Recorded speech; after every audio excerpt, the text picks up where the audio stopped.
Company spokesman Todd Blecker said in an email that the Boeing-made jet took off from St. Petersburg International Airport, Louis Lambert in Missouri before 2 p.m. Eastern Time Tuesday.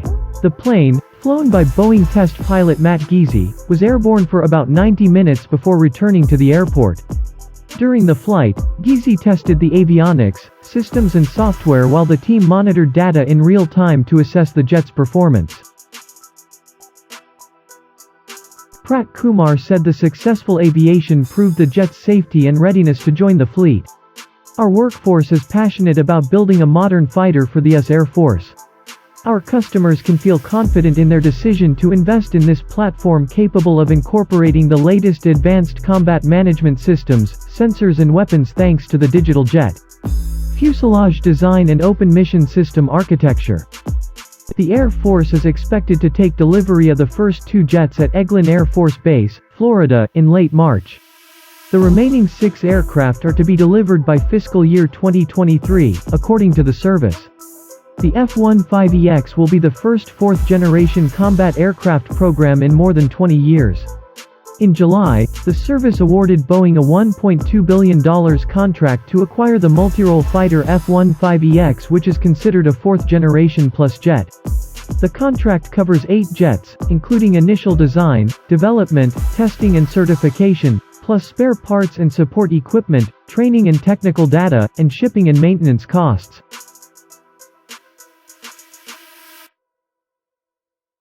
According to Boeing, the F-15EX will be capable of launching hypersonic weapons up to 22 feet long and weighing up to 7,000 pounds. The company says the fighter will be equipped with upgraded avionics and radar and can carry more than 24 air-to-air missiles.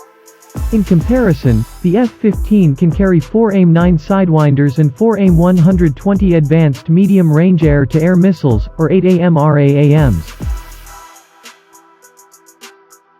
Equipped with the world's fastest mission computer, the F-15EX will also feature the Eagle Passive Active Warning and Survivability System, or EPAWSS, which will enhance threat assessment and survivability with advanced electronic warfare technology.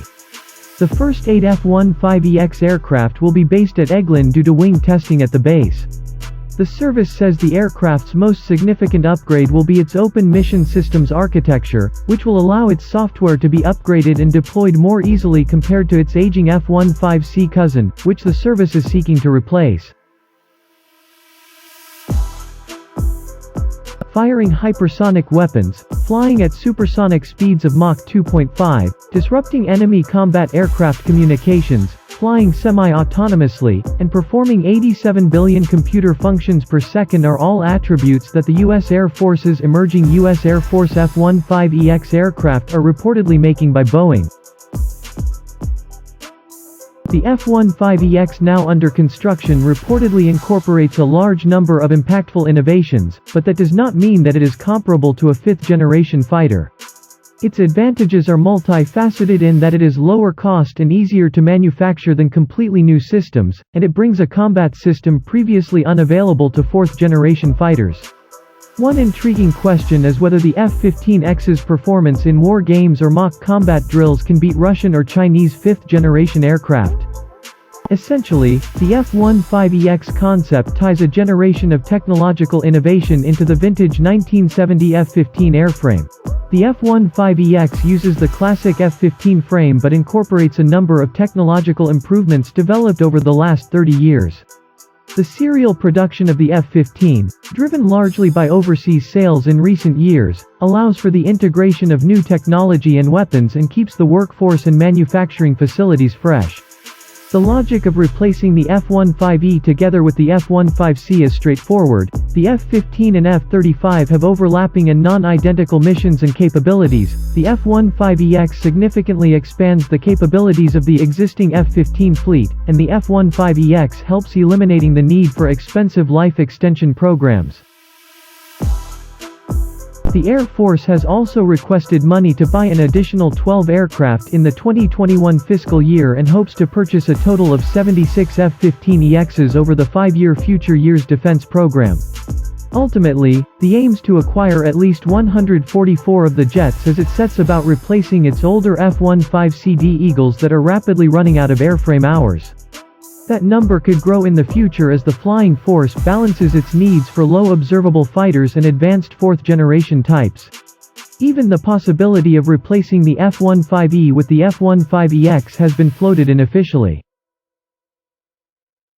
As to what the F-15EX will bring to the Air Force, compared to the older F-15CDs, the main difference is under the skin. The Open Mission Systems architecture will allow the rapid insertion of the latest aircraft technologies. The F-15EX will also have fly-by-wire flight controls, a new electronic warfare system, advanced cockpit systems, including the new low-profile HUD that was developed for the F-15QA for Qatar, as well as the latest mission systems and software capabilities available for legacy F-15s. You can read more about the F-15EX and its capabilities in this past Warzone story. Beyond replacing the F-15CD, the role of which, according to the Air Force, is to gain and maintain air supremacy over the battlefield, the new F-15EX promises to offer a range of new, potentially transformative capabilities.